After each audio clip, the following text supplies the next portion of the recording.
Welcome back for another book talk. Today is Fiction Friday, and I'm looking at a great work of literary fiction. For today's book talk, I'm looking at Extremely Loud and Incredibly Close, a novel by Jonathan Safran Foer. And this book came out in the year 2005. It deals with the after effects of 9/11 from 2001. They ended up making a major motion picture starring Tom Hanks and Sandra Bullock. Came out in 2011. The novel was just a few years after 9/11, and then the film was 10 years later. This is the story of a boy who is on the neurodivergent spectrum. He may or may not have Asperger's, and his father was the one out of his mom and dad who understood him, and his father always played games with him and gave him riddles to solve and problems to deal with. And his father was a really amazing parent for him and understanding how his brain worked and all of that. His mother, not so much. And then his father dies in the terrorist attack on 9/11, and his brain is left trying to make sense of it, trying to figure out some logical order to life and to deal with his loss of his father. Meanwhile, his mother is, of course, really sad and in mourning herself, trying to deal with it all and trying to understand her relationship with her son and how she can be a better parent for him. But he is going off on adventures all the time because in the story he finds a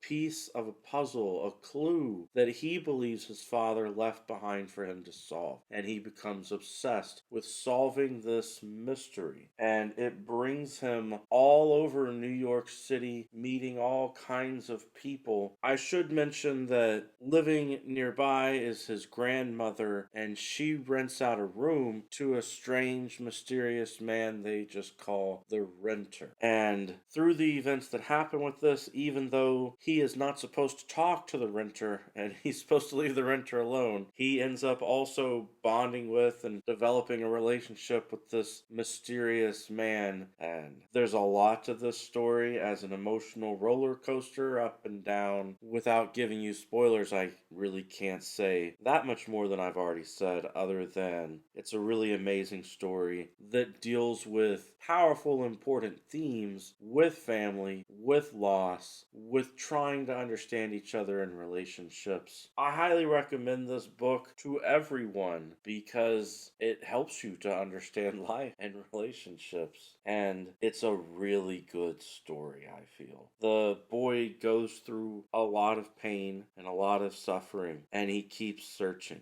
And basically, it would be a miracle for him to actually figure out this puzzle. And so when you're reading the book, there's a lot of questions that may go through your mind. I know I was thinking, there's no way there's a happy ending here. As I'm reading it, I was just like, unless there's some cosmic coincidence that happens, this boy is just going to have to go through the stages of grief, get through the denial and the anger and everything, and work his way through this to eventually move on. I was also thinking, what a horrible mother that, I know she's herself probably depressed and going through a lot from the loss of her husband and the after effects of 9/11, the psychological scare that it was to everyone, and especially New Yorkers there in the middle of it. But she was letting her boy just go out in the world, to walk all these places or get on the bus or subway and travel to all these places and go meet all these strange people, and you wonder what kind of mother is such an absent parent for that sort of thing. But the book deals with that. The book deals with all those issues, the questions that you might have along the way as you read. I promise you, if you read the book, you will get some sort of answer to those by the end of the novel, so that the ending at least is a fulfilling ending of you understanding